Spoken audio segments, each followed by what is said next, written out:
Assalamualaikum warahmatullahi wabarakatuh. Perkenalkan, nama saya Emma Matul Kutsiah.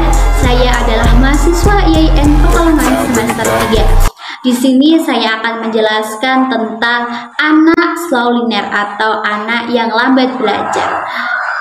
Apa sih yang dinamakan anak slow learner itu atau anak yang lambat belajar?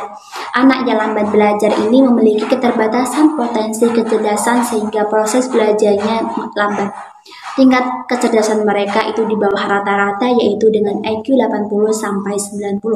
Kelambatan belajar mereka tidak hanya satu atau dua mata pelajaran saja, tetapi semuanya.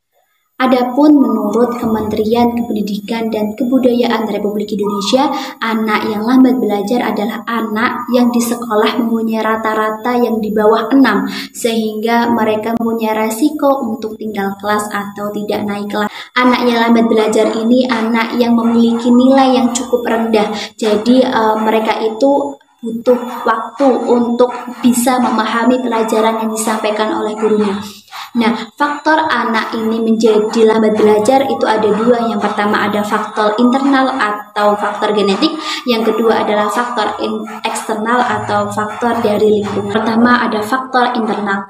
Faktor internal ini berasal dari seseorang. Contohnya, kelainan tingkah laku yang kurang sempurna yang disebabkan oleh ketika dia dalam kandungan oleh ibunya atau pada saat ketika dia dilahirkan. Yang kedua adalah faktor eksternal. Faktor eksternal ini berasal dari luar. Kondisi lingkungan ini meliputi nutrisi, kesehatan, kualitas stimulasi, iklim emosional, keluarga, atau tipe umpan balik dari perilakunya. Kedua faktor tersebut sangat berpengaruh bagi kemampuan akademiknya. Nah, bagaimana sih cara kita itu mengetahui apakah anak itu adalah anak yang lambat belajar atau tidak?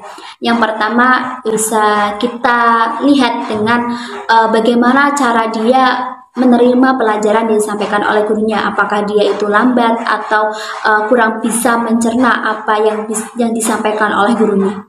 Yang kedua adalah lebih memilih pelajaran yang bersifat abstrak daripada konkret. Yang ketiga, dia menginginkan kalau dia belajar itu harus secara langsung pakai media guru. Tidak bisa hanya dia belajar sendiri, itu tidak bisa. Yang keempat, anak yang lambat belajar ini pada umumnya adalah berprestasi yang cukup rendah. Dari semua pengertian dan penyebab anak itu lambat belajar, nah sekarang tugas kita sebagai seorang pendidik harus bisa menjadi fasilitator yang baik dalam memberikan materi pembelajaran agar mendapatkan nilai di atas kriteria minimum. Salah satu caranya yaitu dengan menerapkan metode pembelajaran dan media pembelajaran sehingga dapat mengakomodasi anak lambat belajar menjadi lebih termotivasi, karena anak yang lambat belajar itu membutuhkan motivasi dari orang yang ada di sekitarnya. Mungkin itu saja yang bisa saya sampaikan, kurang lebihnya mohon maaf. Semoga video ini dapat bermanfaat bagi kalian semua yang menyaksikan. Wassalamualaikum warahmatullahi wabarakatuh.